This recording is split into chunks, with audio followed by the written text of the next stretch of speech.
path. We chant the Mangalacharan prayers. Om Jnana Timirandasya Jnananjana Shalakaya Chakshuram Yena Tasmai Shri Gurave Namah. Shri Chaitanya Manobishtam Sthapitam Yena Bhutale Sayam Rupaha Kadamahyam Dadati Swapadantikam Vandeham Shri Guru Shri Yuta Padakamalam Shri Guru Vaishnavamscha Shri Rupam Sagrajatam Sahagana Raghunathanvitam Tam Sajivam Sadvaitam Savadutam Parijana Sahitam Krishna Chaitanya Devam Shri Radha Krishna Padan Sahagana Lalita Shri Vishakhantanischa Namo Vishnupadaya Krishna Prishtaya Bhutale Srimate Bhaktivedanta Swami Namini Namaste Saraswate Deve Gauravani Pracharine Nirvisesha Shunyavadi Ashratu Deshatanine Namo Mahavadanyaya Krishna Prema Pradayate Krishnaya Krishna Chaitanya Namine Gaurtushe Namaha He Krishna Karuna Sindhu Dinabandhu Jagatpate Gopesha Gopika Kanta Radha Kanta Namastute Tapta Kanchana Gaurangi Radhe Vrindavaneshwari Vrishabhanupsute Devi Namami Haripriye Vanchakalpatarubhyascha Kripasindhubhya eva cha Patitanam Pavanebhyo Vaishnavebhyo Namo Namaha Jai Shri Krishna Chaitanya Prabhu Nityananda Shri Advaita Gadadhara Shivasadi Gaur Bhaktivinoda Hare Krishna, Krishna Krishna, Hare Hare, Hare Rama, Rama Rama, Hare Hare. Welcome everyone. We are resuming this class after 2 to 3 weeks time. So we'll continue our reading of Prabhupada book. We had the introduction of the book. We completed it almost last time. There's one page, last one page is left. So we shall continue reading from there.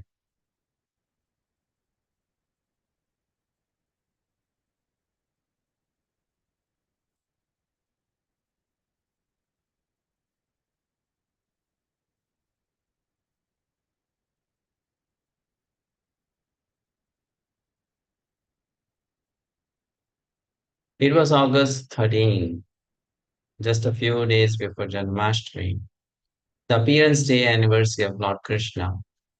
During these last years, he had been in Vrindavan for Janmashtami. Many Vrindavan residents would never leave there. They were old and at peace in Vrindavan.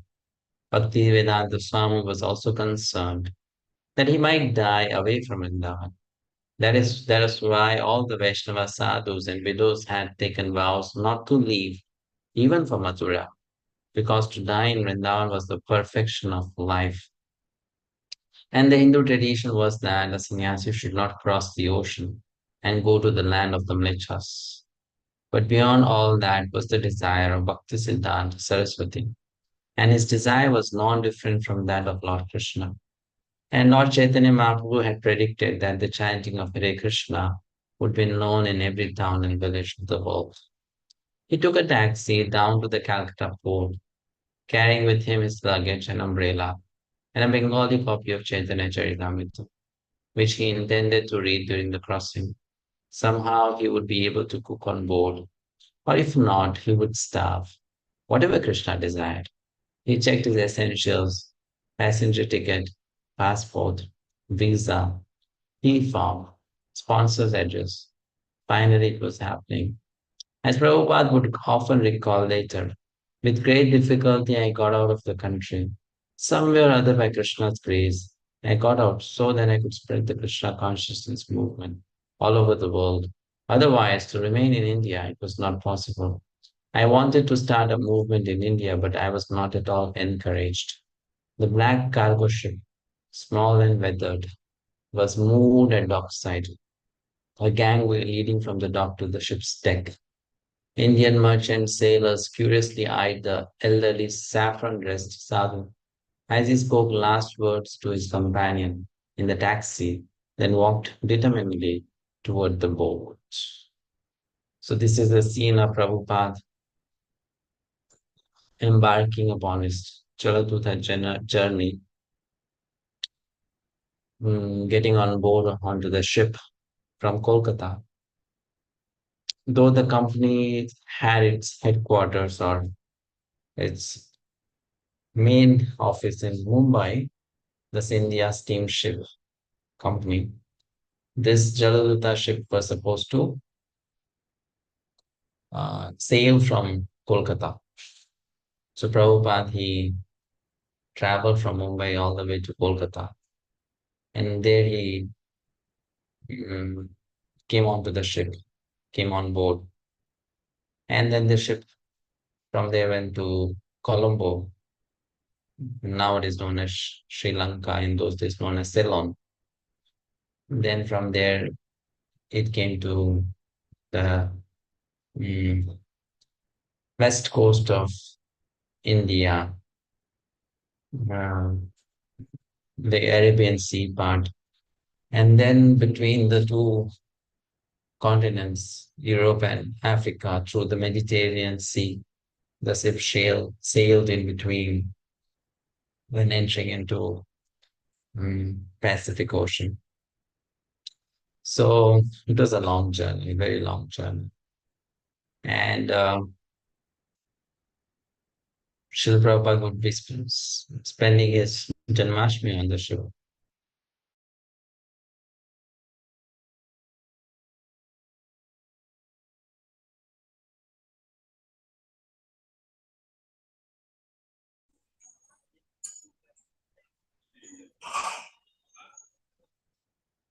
Hare Krishna Prabhuji, you are muted, Prabhuji.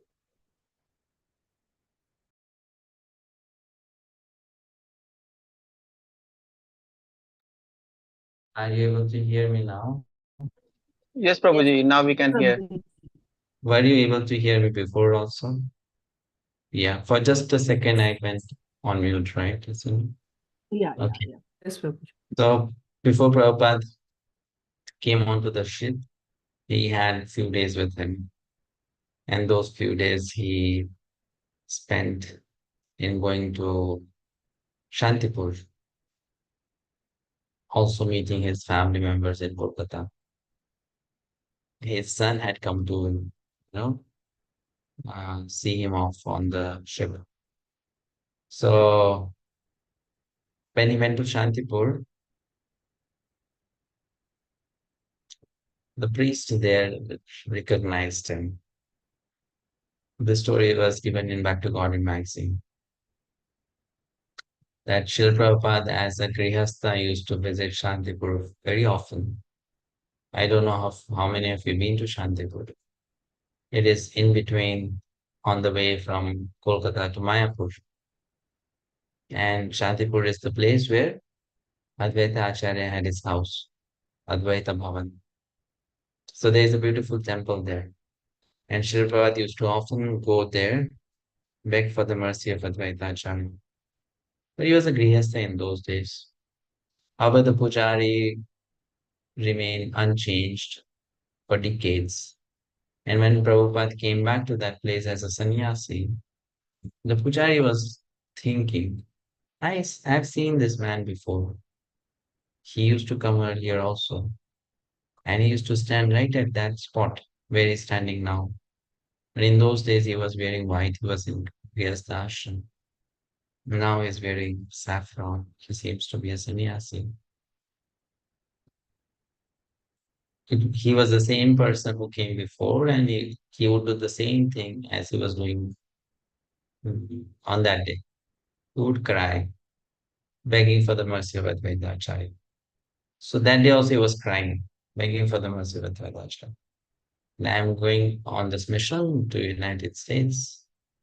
Finally, after So many years of struggle, and I need your blessings. So Prabhupada spent his days like this, and then he came to Kolkata back again to start the journey. Right? So this is where the introduction chapter gets over. 1965. So now we'll begin a new chapter where the struggle of Srila Prabhupada in the ship and then in New York City, the first 1 or 2 years of him in the United States is given in the next chapter.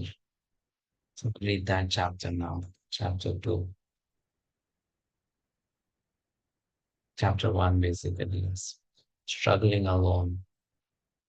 We'll read Pushpakanda Mataji. Calcutta, August 13, 1965. The Jaladuta is a regular cargo carrier of the Scindia Steam Navigation Company, but there is a passenger cabin abroad. During the voyage from Calcutta to New York in August and September of 1965, the cabin was occupied by Sri Abhay Charanavinda Bhakti Vedanta Swami, whose age was listed as 69 and who was taken on board bearing a complimentary ticket with food. The Jaladuta, under the command of Captain Arun Pandya, whose wife was also on the board, left 9 a.m. on Friday, August 13. In his diary, Bhakti Vedanta Swami noted that cabin is quite comfortable, thanks to Lord Krishna for enlightening Sumati Morarji for all these arrangements. I am quite comfortable. But on the 14th, he reported seasickness, dizziness, vomiting, Bay of Bengal, heavy rains, and more sickness. On the 19th, when the ship arrived at Colombo, Ceylon, now Sri Lanka, Bhaktivedanta Swami was able to get relief from his seasickness. The captain took him ashore and he traveled around Colombo by car. Then the ship went on towards Cochin on the west coast of India. Janmashtami, the appearance day of Lord Krishna, fell on the 20th of August that year. Bhaktivedanta Swami took the opportunity to speak to the crew about the philosophy of Lord Krishna and he distributed prasadam he had cooked himself. August 21 was his 70th birthday, observed without ceremony at sea.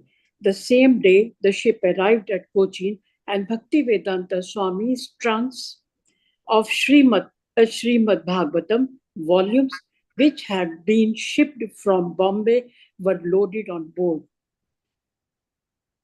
Thank you, Mataji. Next. Thank you. Bye, Mataji.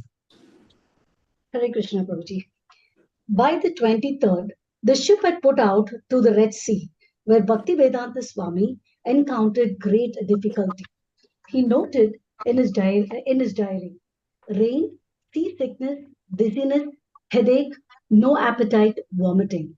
In 2 days, he suffered 2 heart attacks. He tolerated the difficulty, meditating on the purpose of his mission.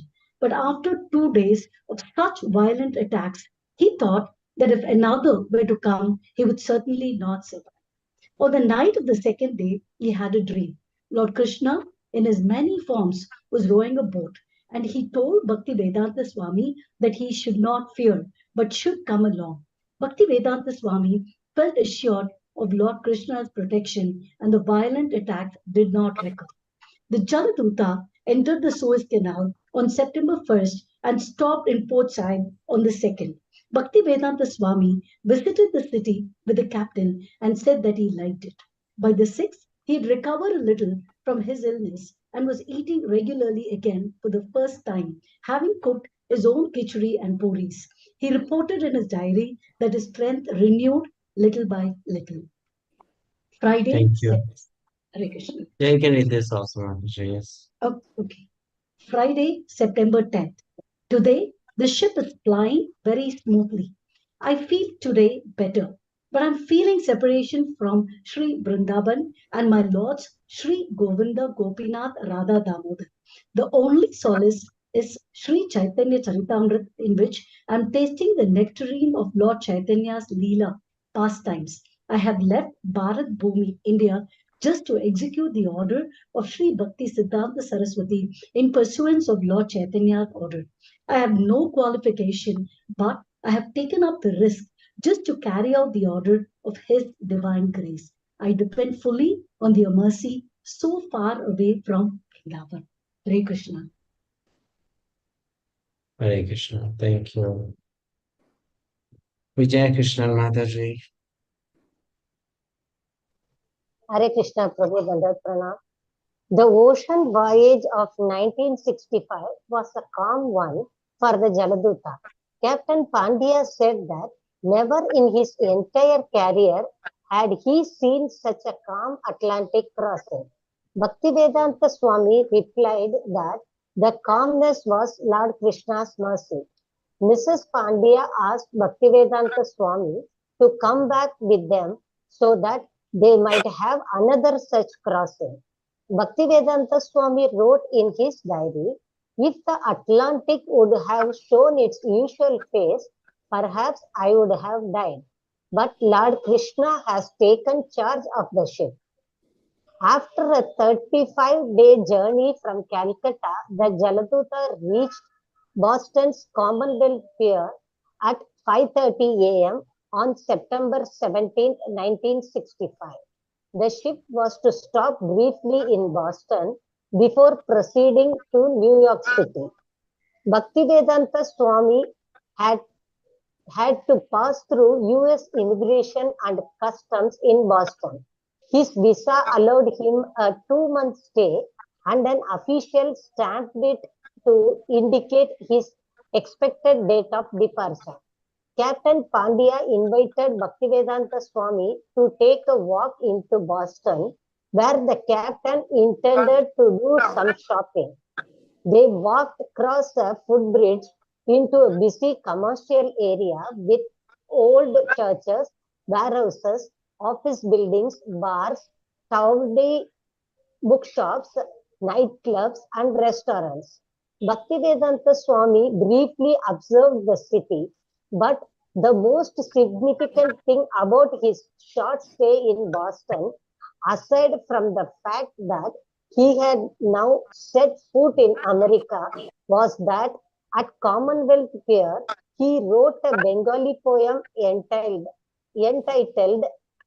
Markain Bhagavata Dharma, teaching Krishna consciousness in Prabhu, can you please scroll up? Teaching Krishna consciousness in America. Some of the verses he wrote on board the ship that day are as follows. My Thank dear you. Lord, thank you, Prabhu. Hare Krishna. My dear Lord Krishna, you are so kind upon this useless soul. But I do not know why you have brought me here. Now you can do whatever you like with me. But I guess you have some business here. Otherwise, why would you bring me to this terrible place? Most of the population here is covered by the material modes of ignorance and passion. Absorbed in material life, they think themselves very happy and satisfied. And therefore, they have no taste for the transcendental message of Vasudev Krishna. I do not know how they will be able to understand it, but I know that your causeless mercy can make everything possible because you are the most expert mystic. How will they understand the mellows of devotional service? Oh Lord, I'm simply praying for your mercy so that I'll be able to convince them about your message.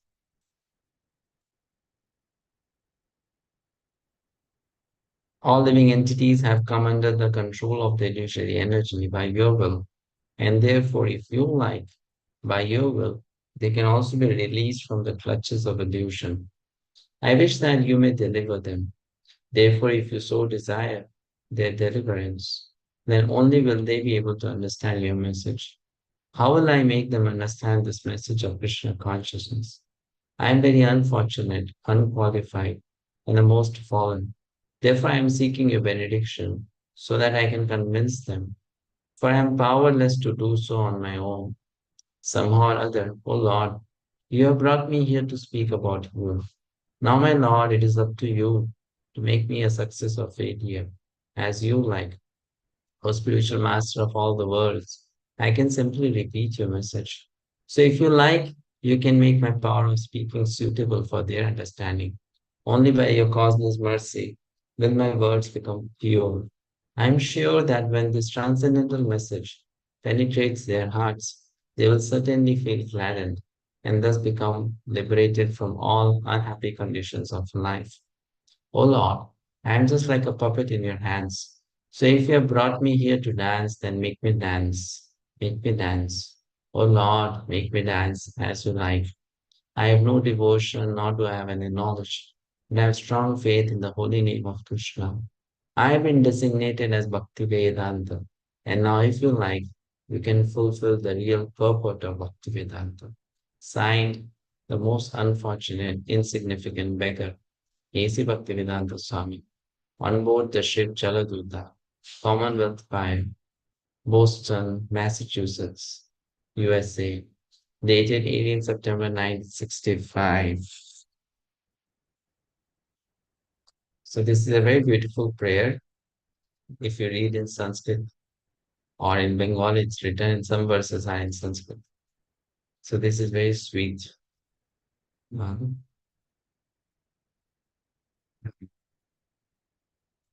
Markine Bhagavad Dharma.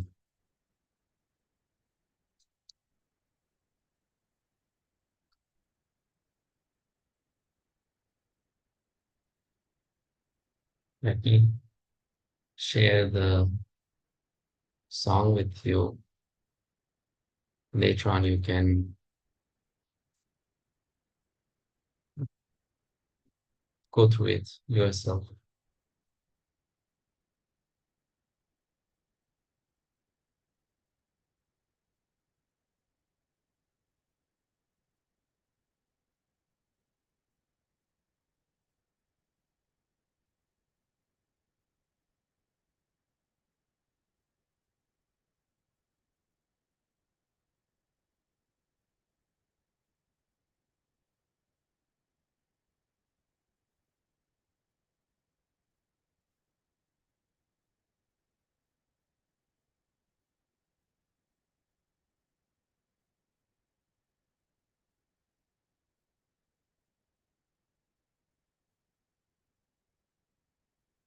So the song starts with Baro Kripa Koile Krishna, Adhamera Prati. Very beautiful song.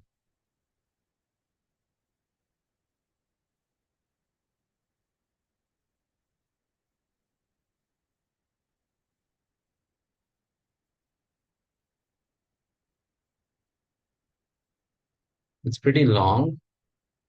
So this is the link. I can share this link in the group also later. I'll put in the chat now, but later on I'll put in the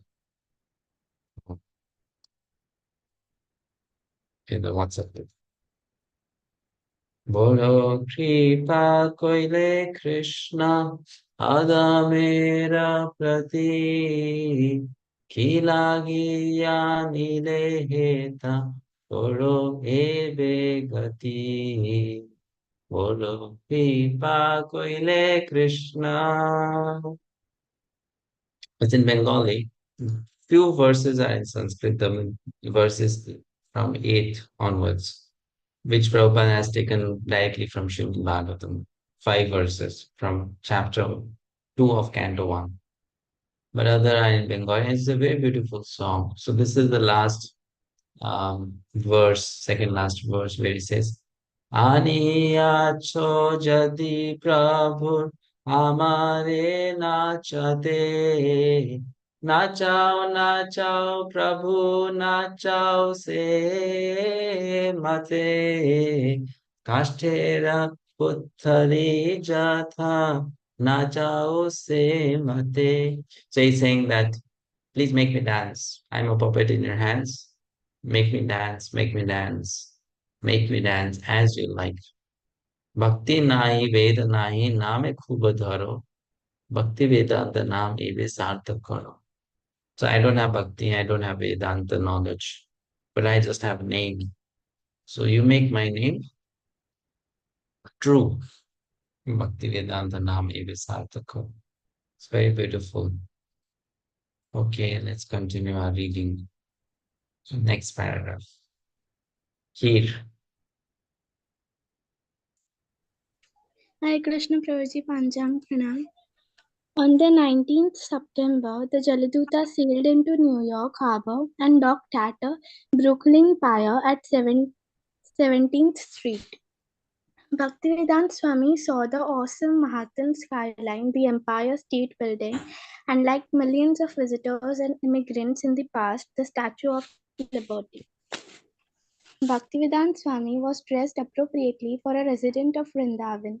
He wore kanthimala neck beads and a simple cotton dhoti, and he carried japamala, chanting beads, and an old chadar or shawl. His complexion was golden, his head shaven except for the shikha in the back, his forehead decorated with the whitish Vaishnav tilak.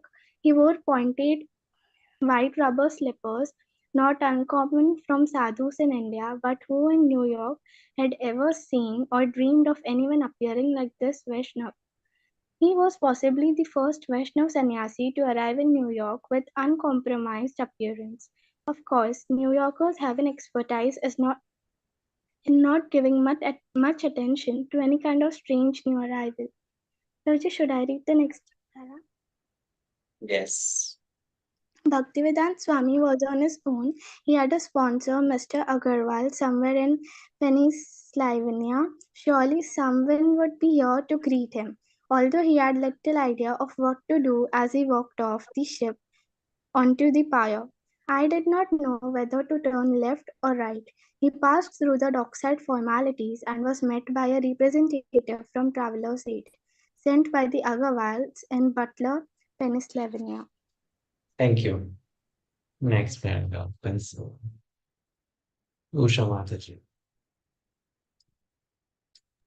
Hare Krishna Prabhuji, Dandavat Pranam.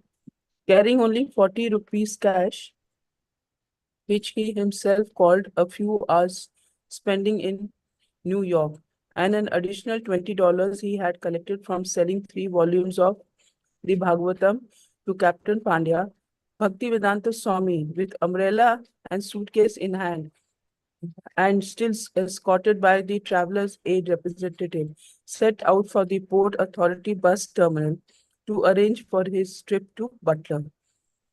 May I read further, Prabhuji? Yeah. Thank you, Prabhuji. Bhaktivedanta Swami arrived at the Agarwal's home in Butler, Pennsylvania at 4 a.m. and Gopal invited him to sleep on the couch. Their place, a townhouse apartment, consisted of a small living room, a dining room, a kitchenette, 2 upstairs bedrooms, and a bath. Here they lived with their 2 young children. Gopal Agarwal and his American wife, Sally, had lived in Butler for a few years now and felt themselves established in a good social circle. Since their apartment had so little space, they decided that it would be better if Swamiji took a room at the YMCA and came to visit them during the day. Of course, living space wasn't the real difficulty, it was him. How would he fit into the butler's atmosphere? Thank you. Thank you, Prabhuji. Next Dandavat paragraph. Pranam. Sarojini. Hare Krishna Prabhuji, Dandavat Pranam. Sally, it was quite an intellectual group that we were in, and they were fascinated by him. They hardly knew what to ask him. They didn't know enough. This was just like a dream out of a book. Who would expect to meet a Swami in someone's living room in Butler, Pennsylvania? It was just really tremendous. In the middle class America, my parents came from quite a distance to see him. We knew a lot of people in Pittsburgh and they came up. This was a very unusual thing, having him here. but the real interest shown in him was only as a curiosity. He had a typewriter, which was one of his few possessions, and an umbrella. That was one of the things that caused the sensation. That he always carried an umbrella, and it was a little chilly, and he was balding. So he always wore this hat that someone had made for him, like a swimming cap. It was a kind of sensation. And he was so brilliant that when he saw someone twice, he knew who they were. He remembered. He was a brilliant man. Or if he met them in our apartment and saw them in a car, he would remember their name and he would wave and say their name. He was a brilliant man. All the people liked him. They were amazed at how intelligent he was. The thing that got them was the way he remembered their name and his humorous way. He looked so serious all the time, but he was a very humorous person. He was forbidding in his looks, but he was very charming. Thank you. Hare Krishna. Shamala Mataji. Hare Krishna Prabhu. He was the easiest guest I have had in my life because when I couldn't spend time with him, he chanted and I knew he was perfectly happy. When I couldn't talk to him, he chanted. He was so easy though because I knew he was never bored. I never felt any pressure or tension about having him. He was so easy that when I had to take care of the children, he would just chant. It was so great. When I had to do things, he would just be happy chanting. He was a very good guest. When the people would come, they were always smoking cigarettes, but he would say, pay no attention, think nothing of it. That's what he said. Think nothing of it. Because he knew we were different. I didn't smoke in front of him. I knew I wasn't supposed to smoke in front of. Prabhu, can you scroll? Gopal's father. So I sort of considered him the same. He didn't make any problems for anybody. On September 22nd, a article appeared in the Butler Eagle in fluent English. Devotee of Hindu cult explains commission to visit the West. A photographer had come to the Agarwal's apartment and had taken a picture of Bhaktivedanta Swami standing in the living room holding an open volume of Srimad Bhagavatam. The captain read, Ambassador of Bhakti Yoga. The article began. Shall I continue, Prabhu? Yeah, this one paragraph. Yeah. A slight brown man in faded orange drapes and wearing white bathing shoes stepped out of a compact car yesterday and into a Butler YMCA to attend a meeting. He is A.C. Bhakti Vedanta Swami, a messenger from India to the peoples of the West. Thank you. Hare Krishna. Thank you, Prabhu. Krishna Mataji. The article referred to Srimad Bhagavatam as biblical literature and to Bhaktivedanta Swami as the learned teacher. It continued, my mission is to revive a people's God consciousness, says the Swamiji. God is the father of all living beings in thousands of different forms. He explains, human life is a stage of perfection in evolution. If we miss the message, back we go through the process again. He believes Bhaktivedanta lives as a monk and permits no woman to touch his food. On a 6-week ocean voyage at the Agarwal apartment in Butler, he prepares his meals in a brass pan with separate levels for steaming rice, vegetables, and making bread at the same time. He is a strict vegetarian and is permitted to drink only milk, the miracle food for babies and old men. He noted, if Americans would give more attention to their spiritual life, they would be much happier, he says. Prabhuji, please scroll.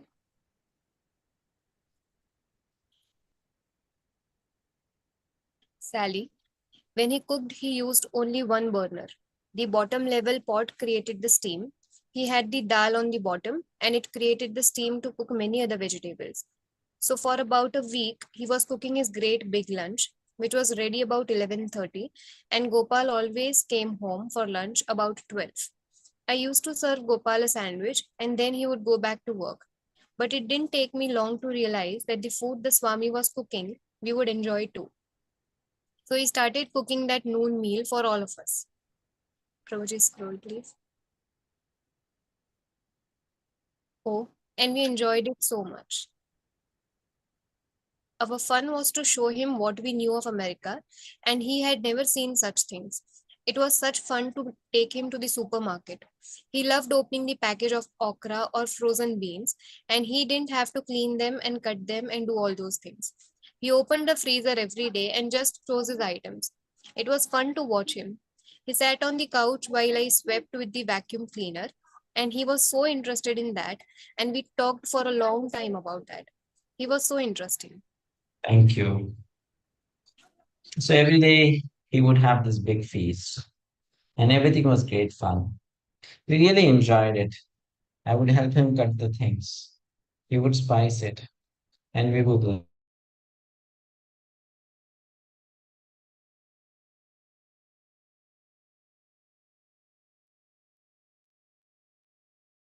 Prabhuji, Prabhu, can't you're hear you, muted, Prabhu. Prabhu. Can't hear you.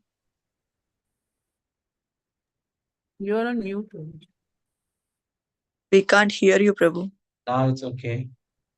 Yeah, now we can hear. So every day he would have this big feast, and everything was great fun. We really enjoyed it. I would help him cut the things, he would spice it, and we would laugh. He was the most enjoyable man.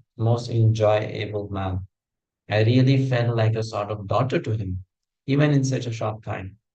Like he was my father-in-law, but I really felt very close to him. He enjoyed everything.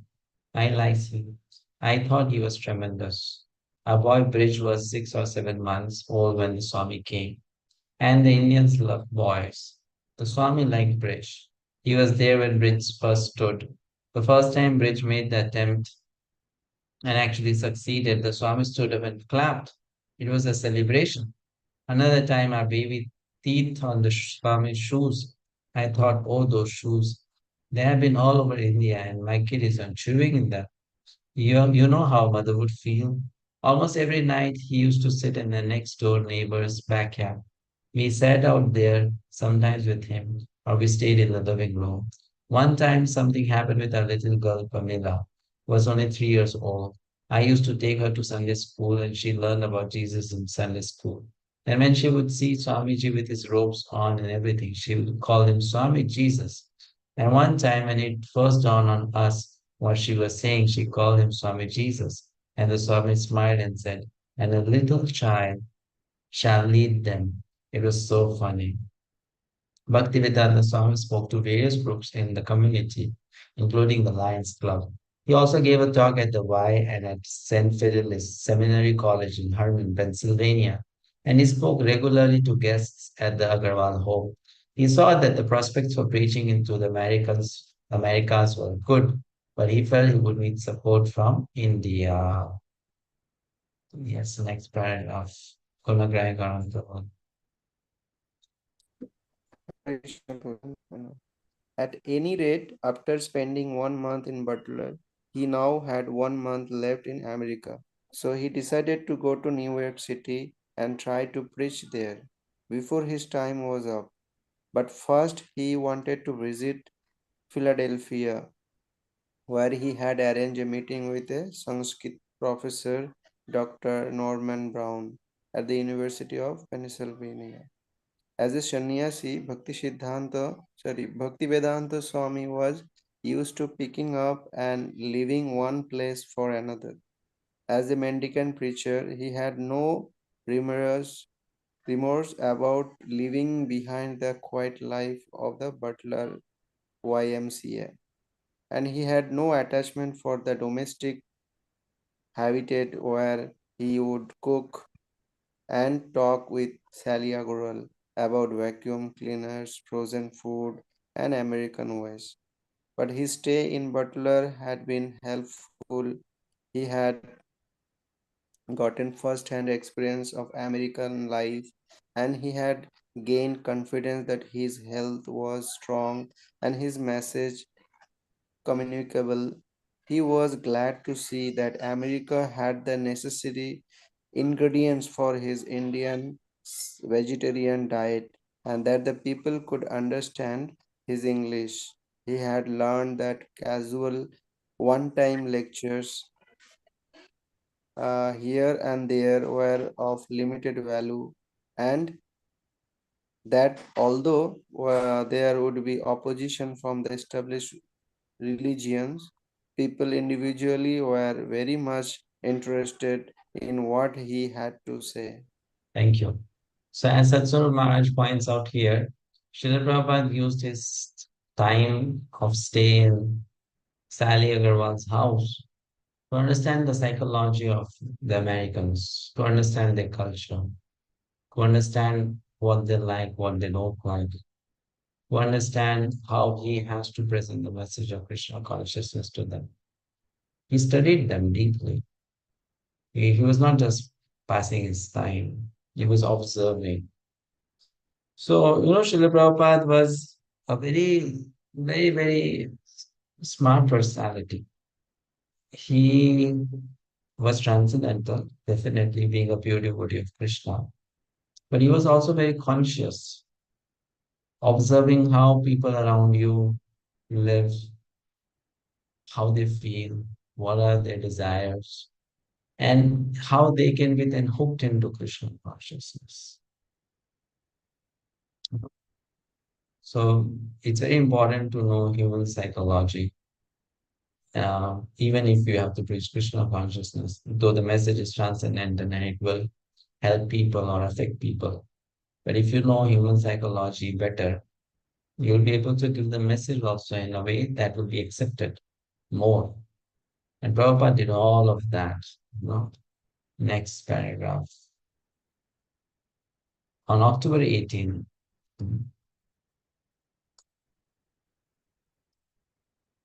he left Butler via Philadelphia for New York City. Sally, after a month, uh,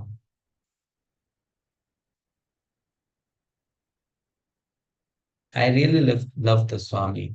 I felt protective in a way, and he wanted to go to Philadelphia. But I couldn't imagine. I could not imagine him going to Philadelphia for 2 days. He was going to speak there and then to New York. But he knew no one in New York. If the thing didn't pan out in Philadelphia, he was just going to New York. And there was no one. I just couldn't imagine. It made me sick. I remember the night he was leaving about 2 in the morning. I remember sitting there as long as he could wait before Gopal took him to Pittsburgh to get on that bus. Gopal got a handful of change, and I remember telling him how to put the money in the slot so that he could take a bath at the bus station because he was supposed to take a bath a few times a day. And Gopal told him how to do that and told him about the automats in New York. He told him what he could eat and what he could not eat. And he gave him these coins in a sock. And that's all he left us with. Next paragraph. Sriti Prabhu. Hare Krishna Prabhu, Dandavats. Bhaktivedanta Swami knew no one in New York City, but he had a contact, Dr. Ramamurthy Mishra. He had written Dr. Mishra from Butler, enclosing a letter of introduction that a friend had given him in Bombay. He had also phoned Dr. Mishra, who welcomed Bhaktivedanta Swami to join him in New York. At the Port Authority bus terminal, a student of Dr. Mishra's met him as he arrived from Philadelphia and escorted him directly to an Indian festival in the city. There, Bhaktivedanta Swami met Dr. Mishra as well as Ravi Shankar and his brother, the dancer Uday Shankar. Bhaktivedanta Swami then accompanied Dr. Mishra to his apartment at 33 Riverside Drive beside the Hudson River. The apartment was on the 14th floor and had large windows overlooking the river. Dr. Mishra gave Bhaktivedanta Swami a room to himself. Prabhu, can you please follow?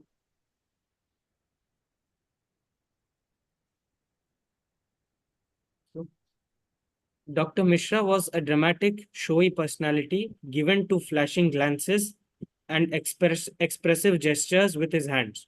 He regularly used words like lovely and beautiful, presenting an artfully polished image of what a guru should be. He was what some New Yorkers referred to as an uptown Swami. Although a sannyasi, he did not wear the traditional saffron dhoti and kurta, but instead wore tailored Nehru jackets and white slacks. His complexion was dark, whereas Bhaktivedanta Swami's was golden, and he had thick black hair. At 44, he was young enough to be Bhaktivedanta Swami's son. Dr. Mishra had been suffering from bad health when Bhaktivedanta Swami came into his life, and Bhaktivedanta Swami's arrival seemed the perfect medicine. Should I continue, Prabhu? Yeah, and this last paragraph. Okay. Ramamurti Mishra. His Holiness Prabhupada Bhaktivedanta Goswami ji really knocked me down with love. He was really an incarnation of love. My body had become a skeleton and he really brought me back to life. His cooking and especially his love and his devotion to Lord Krishna. I was very lazy in the matter of cooking, but he would get up and have ready. Thank you. Sudev Prabhu. Hare Krishna Prabhu, Dandavat Pranams. Dr. Mishra appreciated that Bhaktivedanta Swami cooked with the precision of a chemist, would prepare many dishes that he had a gusto for eating. Ramamurti Mishra. It was not bread he gave me prasadam. This was life, and he saved my life. At that time, I was not sure I would live, but his habit to eat on time, whether I was hungry or not, that I very much liked. He would get up and say, "All right, this is Bhagavat Prasadam." And I would say, "All right." Bhaktivedanta Swami would sometimes discuss with Dr. Mishra the aim of his visit to America, expressing his spiritual master's vision of establishing Krishna consciousness in the West. He requested Dr. Mishra to help him, but Dr. Mishra would always refer to his own teaching work, which kept him very busy, and to his plans for leaving the country soon. After a few weeks, when it became inconvenient to maintain Bhaktivedanta Swami at the apartment, Dr. Mishra shifted him to his Hatha Yoga studio on the 5th floor of 100 West 72nd Street, near Central Park. The large studio was located in the center of the building and included an office and an adjoining private room where Bhaktivedanta Swami stayed. It had no windows. Should I continue, Prabhu? Yeah. Philosophically, at complete odds with Bhaktivedanta Swami, Dr. Mishra accepted the absolute truth in the impersonal feature or Brahman to be supreme. Bhaktivedanta Swami stressed the supremacy of the personal feature or Bhagavan, following the Vedic theistic philosophy that the most complete understanding of the absolute truth is personal. The Bhagavad Gita says that the impersonal Brahman is subordinate to Bhagavan and is an emanation from him, just as the sunshine is an emanation from the sun plane. This conclusion has been taught by the leading traditional acharyas of ancient India, such as Ramanuja and Madhva. Dr. Mishra, on the other hand, followed Shankara, who thought that the impersonal presence of the absolute truth is all in all, and that the personality of Godhead is ultimately an illusion. Whereas Bhaktivedanta Swami's theistic philosophy accepted the individual spirit self, Atma, as an eternal servant of the supreme spiritual being, Bhagavan. Dr. Mishra's view accepted the spiritual self. Can you scroll up, self as not an individual. Rather, his idea was that since each person is identical with God, the supreme Brahman, there is no need to worship God outside oneself. As Dr. Mishra would put it, everything is one. Thank you. Mehamad. Hare Krishna Prabhuji Dandavat Pranam. Bhaktivedanta Swami challenged, if each of us is actually the Supreme, then why is the Supreme suffering and struggling in the material world? Dr. Mishra would counter that the Supreme is only temporarily covered by illusion, and that through Hatha Yoga and meditation, one would become enlightened, understanding. It is all the Supreme. Bhaktivedanta Swami would again challenge. But if the Supreme could be covered by illusion, then illusion would be greater than God, greater than the Supreme. Bhaktivedanta Swami considered Dr. Mishra a Mayavadi because of his inadvertent acceptance that Maya, illusion, is greater than the absolute truth. For Bhaktivedanta Swami, not only was the impersonal philosophy unpalatable, it was an insult to the personality of Godhead. A mendicant, Bhaktivedanta Swami was temporarily dependent on the goodwill of his Mayavadi acquaintance, with whom he regularly ate and conversed and from whom he accepted shelter. But what a great inconvenience it was. He had come to America to speak purely and boldly about Krishna, but he was being restricted. In Butler, he had been confined by his host's middle class sensibilities. Now he was silenced in a different way. He was treated with kindness, but he was considered a threat. Dr. Mishra could not allow his students to hear the exclusive praise of Lord Krishna as the Supreme Personality of Godhead. On November 8, Bhaktivedanta Swami wrote to his godbrother Tirtha Maharaj, who had become the president of Gaudiya Math, to remind him that their spiritual master, Srila Bhaktisiddhanta Saraswati, had a strong desire to open preaching centers in the Western countries.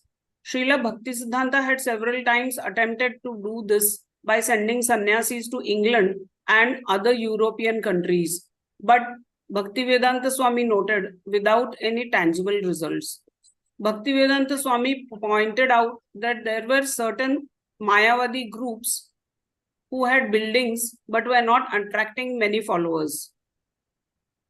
But he had talked with Swami Nikhilananda of the Ramakrishna Mission, who had given the opinion that Americans would be inclined to Bhakti Yoga. Thank you, Mataji. Hare Krishna. So we'll stop here. Continue reading from page number 85 in the next class. Any question or comment?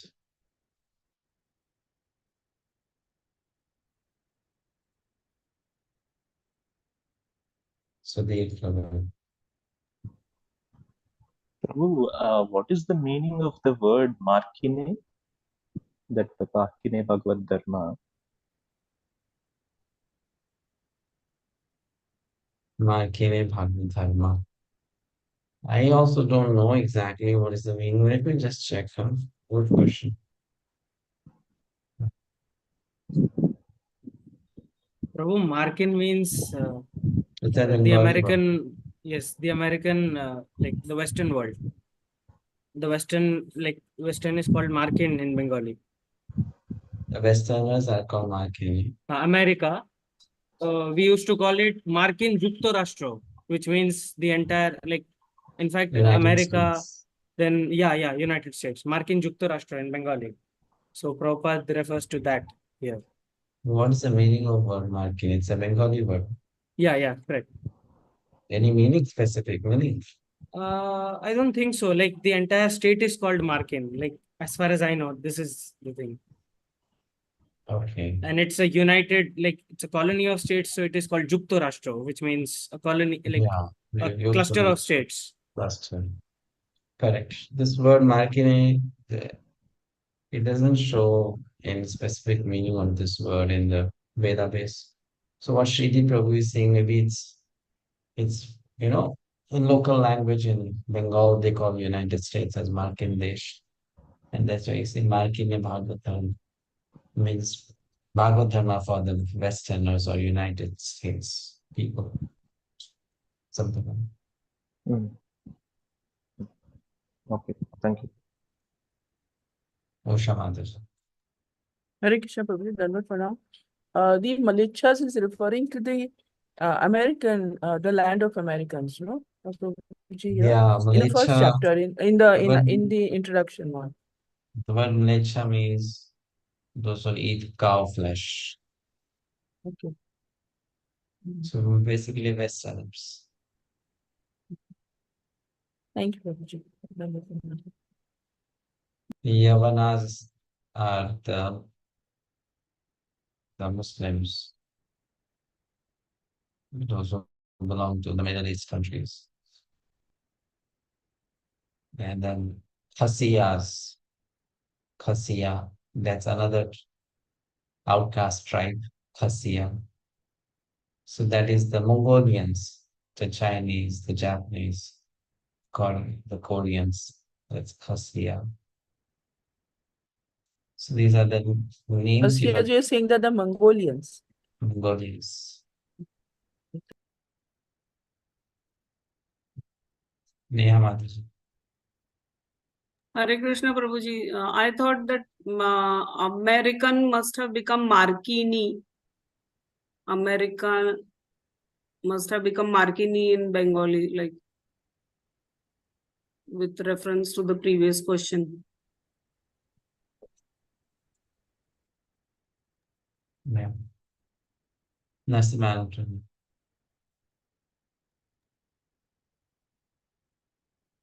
You're not audible, Prabhuji.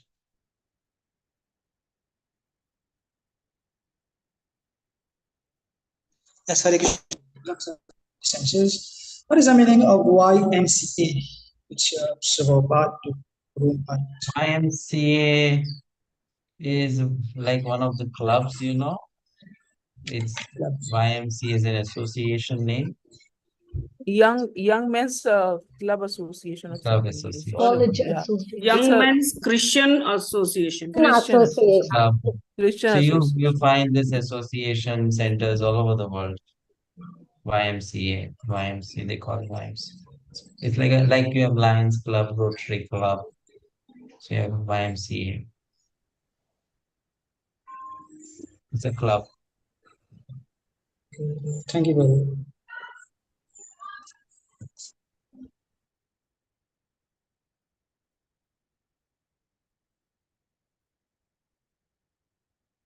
Okay. Any other question?